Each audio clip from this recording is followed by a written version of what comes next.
Imaginez ouvrir les yeux chaque matin avec un seul objectif, survivre jusqu'au coucher du soleil. Pas de plan B, pas de filet de sécurité, juste l'instinct de survie activé en permanence. Aujourd'hui, nous allons explorer ensemble les 10 niveaux de richesse qui définissent notre monde, depuis la pauvreté la plus absolue jusqu'aux fortunes qui façonnent littéralement notre planète. Préparez-vous à découvrir des réalités qui vont vous surprendre et peut-être même vous choquer. Commençons par le niveau le plus dur à concevoir pour la plupart d'entre nous. La pauvreté extrême, c'est vivre avec moins de 3 $ par jour. Pour nous donner une perspective, 3 $ représentent le prix d'un sandwich en boulangerie. Mais pour près de 800 millions de personnes dans le monde, cette somme doit couvrir absolument tout: nourriture, logement, vêtements, soins médicaux. Dans cette réalité, chaque journée est une bataille contre la faim. Il n'existe aucune marge d'erreur. Tombez malade et vous n'avez pas les moyens de vous soigner. Votre toit fuite et vous devez le réparer vous-même ou dormir sous la pluie. L'accès à l'eau potable nécessite parfois des heures de marche quotidiennes, pendant que dans nos sociétés développées, nous nous plaignons quand notre livraison de courses arrive avec 15 minutes de retard. Cette situation touche principalement l'Afrique subsaharienne et certaines régions d'Asie du Sud, où les infrastructures, l'emploi stable et la protection sociale font cruellement défaut. À ce niveau, la technologie, que nous considérons comme basique, n'existe tout simplement pas.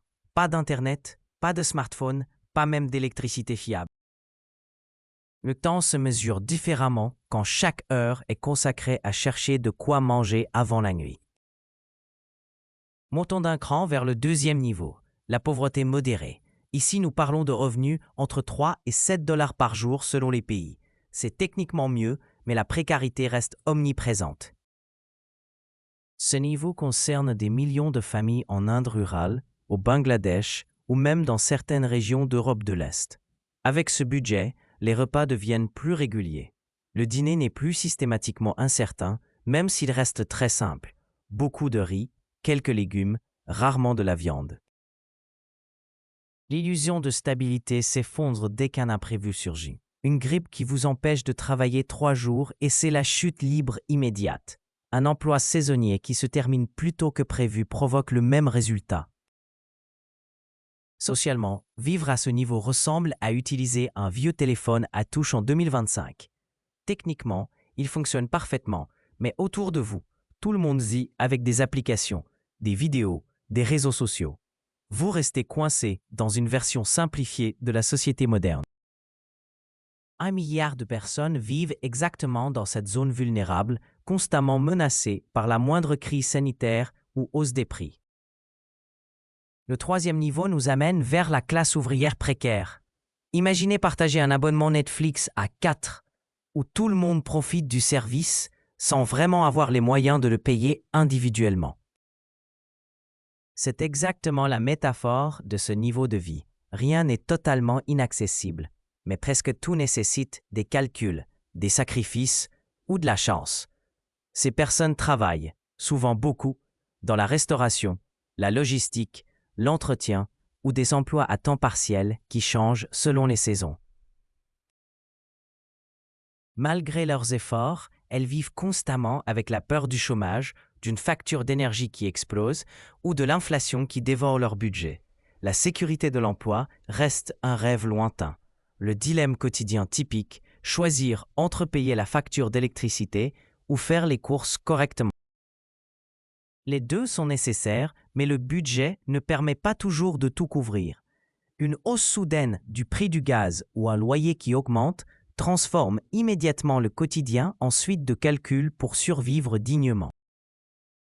Ce paradoxe touche énormément de monde. En Europe, plus de 20% de la population était exposée au risque de pauvreté en 2023. Psychologiquement, c'est épuisant. Vous n'avez pas faim, mais vous regardez constamment vers le haut, comparant votre vie à celle qui semble plus confortable, ressentant une pression sociale quasi permanente. À ce niveau, quelques plaisirs restent accessibles. Une bière au bar avec des amis, un repas de restauration rapide, une paire de baskets neuves, mais rarement davantage. Oubliez le week-end à Rome ou le voyage à Londres. Ces projets restent hors budget. L'existence devient un sport quotidien de calcul mental des dépenses. Arrivons maintenant au 4e niveau, la vraie classe moyenne, pilier des sociétés modernes. Bienvenue dans la zone de connexion Internet stable. Vous n'avez plus besoin de voler les données du réseau du voisin. Vous avez enfin votre propre accès. C'est la classe moyenne. Vous pouvez respirer et planifier votre semaine sans craindre qu'un imprévu vous détruise immédiatement. En Europe, environ 2/3 de la population vivent dans cette catégorie. C'est la colonne vertébrale qui paie des impôts, finance les écoles et maintient la machine sociale en fonctionnement. Attention cependant, être au milieu reste fragile. Une seule crise économique et la pente devient glissante. Cette classe bénéficie généralement d'un logement correct, bien équipé, chauffé en hiver, avec une cuisine permettant de nourrir la famille sans compter chaque grain de riz.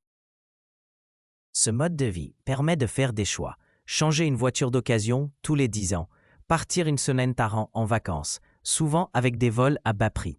Ce n'est pas la difficulté permanente, mais ce n'est pas non plus l'abondance.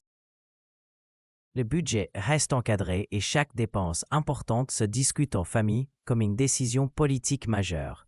Cette zone offre plus qu'un simple filet de sécurité. On peut mettre les enfants dans une école correcte, rembourser un crédit immobilier raisonnable, s'offrir des loisirs réguliers comme le cinéma. Derrière cette liberté se cache une surveillance constante, la menace permanente de perdre ce confort et de redescendre d'un niveau. Ce qui rend ce groupe particulier, c'est la protection offerte par les systèmes de redistribution européens. Les transferts sociaux réduisent les écarts de richesse de près de moitié. Sans ces aides, une grande partie de la classe moyenne basculerait plus bas. Le 5e niveau nous emmène vers la classe moyenne supérieure. Imaginez avoir le dernier smartphone posé sur la table, une connexion Internet ultra rapide et un réfrigérateur plein. Vous pourriez croire avoir touché au luxe. Pas vraiment. Bienvenue dans la classe moyenne supérieure, un niveau où vous respirez mieux, mais où votre confort reste attaché à votre emploi comme un casque de réalité virtuelle branché sur un câble trop court. Les revenus sont nettement plus élevés que la moyenne. Nous parlons de postes qualifiés, ingénieurs, médecins, directeurs de services, professions libérales avec des revenus relativement stables. Ce n'est plus la sueur pour payer chaque facture et le salaire couvre largement les besoins de base. Vous pouvez louer ou acheter un bel appartement, posséder une voiture récente qui ne vous lâche pas à chaque démarrage et même épargner un peu. L'autonomie au travail compte aussi. Votre patron ne surveille pas chaque geste. Vous décidez de votre emploi du temps. Mais ce statut reste largement lié au salaire et non à la détention d'actifs. Cette vie offre des avantages concrets. Abonnement streaming premium, voyage 1 ou 2 fois par an, changement de téléphone sans ruiner le budget, invitation d'amis au restaurant sans passer 3 jours à calculer l'addition. Attention cependant, pas de jet privé, pas de villa avec vue sur la Méditerranée. Votre confort reste premium grand public, pas élite mondiale. Les chercheurs montrent que ce groupe est essentiel en Europe. Cette catégorie fait tourner l'économie, paie beaucoup d'impôts et soutient massivement le système social. Pourtant, elle reste fragile. Une crise financière, un licenciement ou une longue maladie peuvent faire s'effondrer ce château de confort bien plus vite qu'on ne le croit. Mentalement, c'est là que ça devient intéressant. Vous gagnez bien votre vie et en profitez. Mais vous commencez à regarder vers le haut. Votre voisin qui gagne 2 fois plus devient votre nouveau point de comparaison. Mélange étrange entre fierté d'y être arrivé et doute permanent. Suis-je riche ou juste confortable? Prenons l'exemple des cadres supérieurs français capables de mettre leurs enfants dans de bonnes écoles privées, mais toujours coincés dans un crédit immobilier qui absorbe la moitié de leur salaire. Ce niveau donne du confort réel, mais pas une autonomie totale. Le 6e niveau nous fait entrer dans ce que beaucoup appellent la richesse classique, les aisés. Ici, c'est comme naviguer sur les réseaux sociaux dédiés au design d'intérieur. Cuisines immaculées, jardins parfaitement agencés, maisons spacieuses avec grandes baies vitrées. Rien d'extravagant au point d'avoir un héliport dans le jardin, mais assez pour que tout paraisse bien organisé et confortable. Bienvenue dans le monde des influents, ceux qui vivent avec un niveau de confort considéré comme haut de gamme standard. Les dépenses essentielles ne sont plus un stress permanent. Les factures d'électricité, de gaz, d'Internet font partie de la routine budgétaire automatique. Partir en vacances n'est plus un événement rare qu'il faut préparer comme un mariage. C'est prévu chaque année. Un séjour d'une semaine en Asie ou en Amérique du Nord fait partie du programme, pas du rêve. La résidence principale, souvent spacieuse et bien située, donne cette impression d'avoir enfin réussi. Ce groupe comprend souvent des professions libérales, des cadres supérieurs ou des indépendants ayant bâti une clientèle stable. La différence devient énorme. Ce n'est plus seulement consommer, c'est investir. On place de l'argent dans l'immobilier locatif, dans des fonds, on prépare déjà les études privées des enfants, comme on réserve un billet de concert. Une flambée de prix ou une crise ponctuelle n'ébranle pas complètement ce groupe. Un licenciement reste difficile, mais il y a des économies pour tenir plusieurs mois, voire une année, sans sombrer dans la difficulté. Le 7e niveau nous amène chez les très aisés. Posséder un loft avec grande baie vitrée à Berlin, Paris ou Madrid n'est plus une fantaisie qu'on épingle sur un tableau Pinterest. C'est tout simplement la norme. Les très aisés évoluent dans une réalité où revenus élevés et patrimoine conséquent se combinent pour offrir plusieurs résidences, un portefeuille d'investissement solide et un quotidien détaché des préoccupations, même des classes supérieures classiques. La richesse ne repose plus seulement sur le salaire mensuel, mais avant tout sur les actifs, immobiliers dans plusieurs villes, actions, entreprises familiales ou start-up dans lesquelles ils injectent leur argent. Ce n'est plus l'argent gagné chaque mois qui compte, mais celui qu'ils font travailler. Concrètement, cela donne une vie où des vacances plusieurs fois par an hors d'Europe sont parfaitement normales. Séjours aux Caraïbes, circuits en Asie, safaris organisés en Afrique. Le tout accompagné d'une voiture premium garée devant chez soi. Le choix devient total. École privée de haut niveau, soins de santé sans file d'attente, logements multiples, facilités bancaires. L'ironie, c'est que plus on monte, plus on croit manquer quelque chose. Le haut de la pyramide commence à créer l'illusion du vide juste avant le franchissement symbolique vers le statut de millionnaire. Le 8e niveau, les millionnaires. C'est le moment où vous entrez dans votre agence bancaire et soudain, le conseiller n'a plus l'air blasé. Il se lève, vous serre la main, propose un café et enchaîne directement en anglais. Pas parce qu'il doute de son français, mais parce qu'à partir d'1 million d'actifs financiers, l'étiquette change. On parle d'individus à patrimoine net élevé. 1 million en actifs n'est pas simplement 1 million sur un compte courant. C'est surtout un mélange d'immobilier bien placé, de portefeuilles boursiers et parfois de parts dans des entreprises.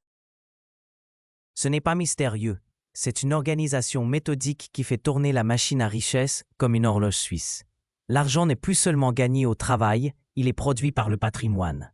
Concrètement, nous parlons de gens possédant une résidence principale confortable, mais aussi une maison secondaire, parfois au bord de la mer. Leur carnet de contacts s'étoffe. Dîners, clubs privés, réseaux professionnels où les invitations n'arrivent pas par hasard. La dette n'est plus une charge écrasante, mais un levier, un outil stratégique. Le quotidien diffère radicalement. Les choix de scolarité des enfants ne sont pas limités par le budget. Les investissements sont diversifiés et même s'ils décidaient d'arrêter de travailler demain, leur capital continuerait à générer des revenus réguliers. Leur liberté vient précisément de là. Ils ne dépendent plus d'un emploi. Ils peuvent littéralement l'acheter si nécessaire. Mais quand on multiplie ce patrimoine par 5 ou 10, on quitte encore cette zone pour atteindre un autre monde. Le 9e niveau, les multimillionnaires. Quand votre plus grosse question du mois n'est plus comment payer le loyer, mais dans quelle ville engager du personnel supplémentaire, vous êtes officiellement multimillionnaire. Nous parlons de plusieurs millions de patrimoines qui tournaient. Ce n'est plus un simple chiffre sur un compte, c'est un écosystème complet de maisons, d'actions, de terrains, d'entreprises familiales. À ce niveau, l'argent cesse d'être une limite et devient une contrainte d'organisation. Un multimillionnaire ne pense pas en termes de « dois-je acheter ça », mais plutôt « où vais-je placer ce nouvel actif ?» Ces fortunes façonnent même les économies locales. Dans certaines grandes villes européennes, ce sont eux qui font exploser la valeur des quartiers, transformant d'anciennes rues calmes en zones ultra-exclusives. Prenons un exemple concret, le jet privé. Contrairement au cliché du propriétaire d'avions entiers, les multimillionnaires utilisent souvent un système de jet fractionné, comme un abonnement premium où on partage une flotte luxueuse. Ils créent des fondations familiales. Ce n'est pas seulement de la charité, mais un outil pour transmettre financièrement des projets, afficher une influence culturelle et même orienter certains débats publics. Côté consommation, tout est immédiat. Une ville de vacances, une voiture de luxe sortie récemment, une expérience hors norme. Le paradoxe prend forme ici. Ils ont atteint une liberté presque totale, mais restent face à une ressource qui échappe toujours à leur portefeuille. Le temps. La rareté ne vient plus de l'argent, mais des heures dans une journée. Enfin, le 10e niveau, les milliardaires. Ici, on ne choisit pas seulement une nouvelle voiture ou la marque d'un costume. On décide aussi quelles lois influencer, quels projets industriels lancer et parfois quelles règles financières redessiner. Les milliardaires représentent une toute petite poignée de personnes dans le monde, mais leur pouvoir s'étend bien au-delà de leur compte en banque. Leur fortune dépasse le produit intérieur brut de certains pays entiers. Ce qui frappe, c'est cette asymétrie historique. Depuis 1980, la croissance mondiale n'a pas profité à tout le monde de la même manière. La majorité des gains est allée dans les poches du fameux 1% supérieur. Pendant que des millions de foyers comptent chaque euro en fin de mois, cette élite voit son capital gonfler, non pas grâce à un salaire, mais par des investissements qui produisent de l'argent indéfiniment. À ce niveau, travailler devient une option, pas une nécessité. Le symbole le plus visible reste le yacht géant, assez grand pour embarquer un héliport et parfois un sous-marin. Mais ce n'est que la vitrine. Le vrai pouvoir se cache dans des investissements massifs dans les entreprises, les marchés financiers ou les nouvelles technologies. Ces décisions dictent la direction de l'économie mondiale. Cette richesse colossale leur donne un pouvoir mondial. Ils ne se contentent pas de jouer selon les règles existantes. Ils redéfinissent les règles du jeu. La liberté ultime n'est donc pas d'acheter sans compter, mais d'avoir le pouvoir de façonner l'environnement dans lequel tout le monde vit. Du pain quotidien pour certains au contrôle planétaire pour quelques-uns, l'écart est vertigineux. Ces 10 niveaux révèlent une réalité frappante. Notre monde est structuré par des inégalités qui dépassent tout ce qu'on peut imaginer. Chaque niveau possède sa propre logique, ses propres défis et ses propres opportunités. Cette hiérarchie n'est pas figée.